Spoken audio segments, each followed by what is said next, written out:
Kalau kamu ngerti cara bikin konten kayak gini, sebenarnya gampang banget sih buat kamu dapetin puluhan juta dari sosial media. Apa kamu dari YouTube, dari TikTok, dari Instagram, dari mana aja. Karena sebenarnya konsep bikin kontennya itu sama.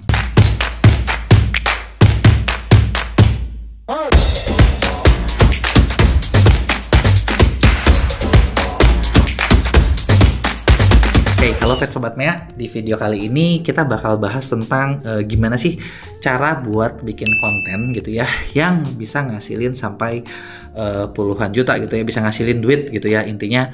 Nah, kalau teman-teman tahu nih ya, mungkin sekarang ini banyak gitu ya platform sosial media gitu ya, apakah dari YouTube, dari Instagram, dari TikTok gitu ya, itu kita gampang banget buat ngasilin duit gitu ya dari berbagai platform tersebut gitu ya. Kalau YouTube kita bisa monetize sehingga nanti YouTube bisa pasang iklan gitu ya, dan teman-teman bakal dibayar gitu ya dari iklan-iklan tersebut. Sebenarnya Facebook juga sama gitu ya, ada fitur seperti itu ketika teman-teman bikin Facebook page gitu ya. Nah, kalau di Instagram itu juga sebenarnya ada juga gitu ya fiturnya. Di TikTok mungkin yang sebenarnya belum terlalu kelihatan gitu ya. Cara jualannya adalah kita jualan ini sih, misalnya kita dengan cara jualan barang gitu ya, bisa dengan cara seperti itu gitu ya. Nah, biasanya yang salah satu jadi masalah banyak orang ketika mulai buat belajar bikin konten adalah suka malu atau suka nggak berani gitu loh buat nongolin muka gitu ya ketika bikin konten gitu ya. Nah, sebenarnya gitu ya, penting gak sih buat kita bikin nongolin muka gitu ya? Sebenarnya sih kalau menurut saya sih, kalau teman-teman ngerti konsepnya gitu ya, kita nggak harus nongolin muka juga bisa dapat video jutaan view kok gitu. Dengan jutaan view ya tentu saja bisa dapat duit cukup banyak juga gitu ya. Contohnya kayak gimana? Contohnya kayak gini. Contoh nih ya. Nah, ini ada yang dipin, ini 1,9 M view-nya. Nah, video ini video ini malah sebenarnya cuman buat testing kita jualan sih, dan terus karena banyak komennya malah bisa tembus 1,9 M view-nya.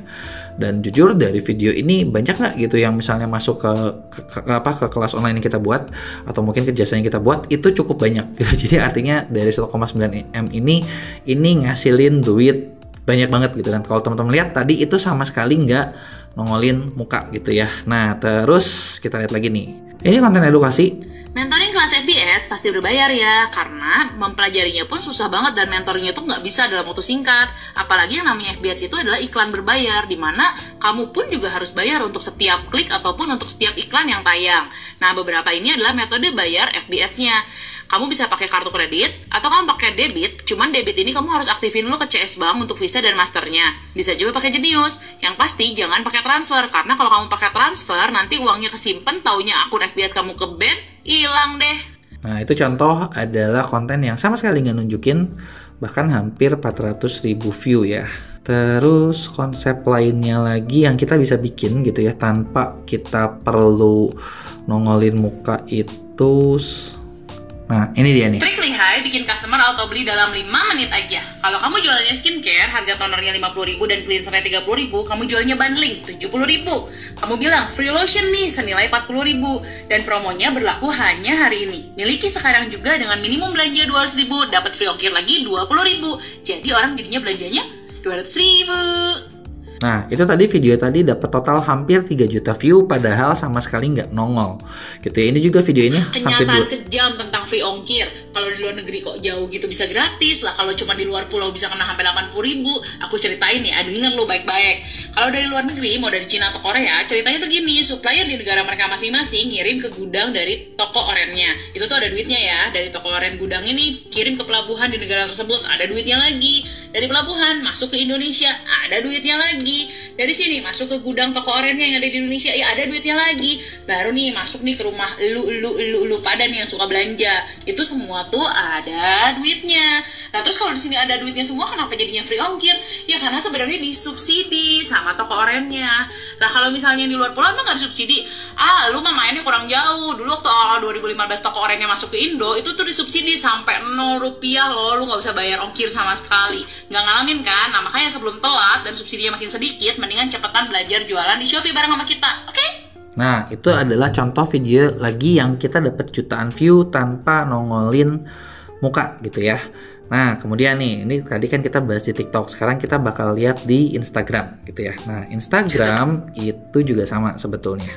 Nah, contoh, satu video ini itu dapat 5 juta view, padahal sebenarnya hampir nggak nongol sih, mukanya nongol dikit lah. Apa psikologi harga yang dimainin sama IKEA dan harus kamu tahu. Yang ini nih, 1 juta tapi kali 3. Yang ini 900.000 tapi kali 12. Ada yang itu gede-gede tuh 1,3 juta. Dan kalau udah dilihat, nggak ada pengali-pengalinya kayak tadi loh. Yuk kita lihat yang lain. Aku nemu lagi ada yang 1,9 juta. Ini juga nggak ada pengalinya. Kalau kamu mau beli yang mana? Oke, nah tadi itu adalah beberapa contoh konten yang dapat jutaan view di platform yang berbeda gitu ya. Padahal beberapa video tadi yang saya kasih lihat itu hampir nggak nongolin muka gitu ya. Yang di kertas sama sekali nggak nongolin muka. Bahkan yang di outdoor juga itu kan cuma dari belakang aja gitu ya. Jadi sebenarnya gini, kalau teman-teman mau punya view-nya banyak gitu ya, kadang kita nggak harus nongolin muka loh. Tapi yang paling penting adalah kita perlu bikin script atau isi konten yang menarik gitu. Jadi di awal yang dicari adalah bukan nongol atau enggaknya gitu loh, tapi kontennya seperti apa gitu. Nah ketika kita mau bikin konten jutaan view, yang perlu kita lakukan adalah kita perlu tahu nih konten ini buat siapa sih. Karena gini, kalau kita nggak tahu kontennya buat siapa, tentu saja kita bakal susah buat bikin konten yang menarik gitu. Yang ada kontennya jadi nanggung gitu, bikin konten prank tapi ya kurang galak gitu ya, atau misalnya bikin konten edukasi tapi edukasinya nanggung, bikin konten misalnya tentang beauty tapi campur-campur juga gitu. Jadi yang paling penting adalah pertama buat bikin seperti itu teman-teman tahu nih kontennya buat siapa, sehingga dengan begitu teman-teman bisa bikin skripnya dulu, skrip konten yang menarik untuk pasar tersebut gitu ya. Nah contoh kayak saya tadi banyak bahas konten tentang bisnis, marketing, cara jualan online.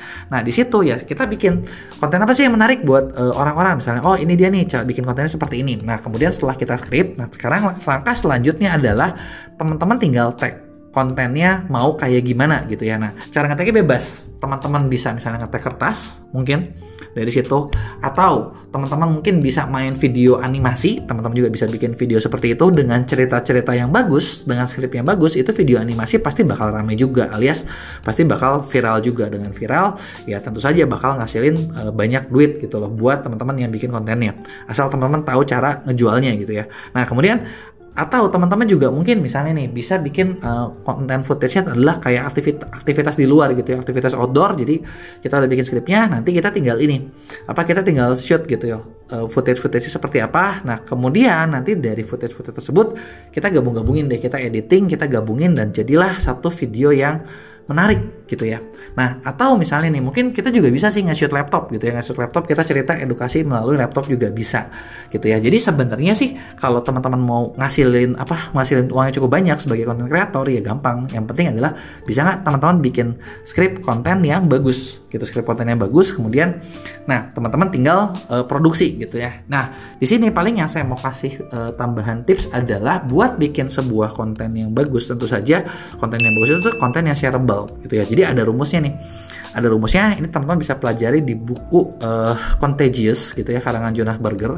Di mana di buku ini dibahas nih gimana cara bikin konten yang shareable gitu ya. Dimulai dari yang pertama itu adalah konten tersebut itu ada rumusnya steps gitu ya. S pertama itu adalah social currency. Artinya konten yang teman-teman bikin itu bisa bikin orang ngerasa kalau mereka mau share social currency-nya naik gitu, atau status sosialnya naik, mereka berasa pinter gitu ya. Itu bakal cepet naik gitu ya yang pertama. Terus yang kedua adalah trigger itu artinya konten tersebut sesuatu yang gampang diingat gitu ya. Trigger gampang diingat gitu, top of mind atau tip of tongue gitu ya. Bisa dibilang sesuatu yang kita apa sih yang gampang diingatnya. Misalnya contoh di luar dulu ada di buku itu dibahas ya, ada satu penyanyi gitu ya, dia bikin judul lagu namanya Friday gitu ya. Lagunya biasa aja sih, tapi nggak tahu kenapa setiap hari Jumat gitu ya video yang nonton di YouTube gitu lagu itu banyak gitu loh, karena ya Friday-nya gitu, hari Jumat gitu, lagu tentang hari Jumat gitu ya. Nah itu adalah seperti itu. Terus kemudian bagian berikutnya dari steps itu adalah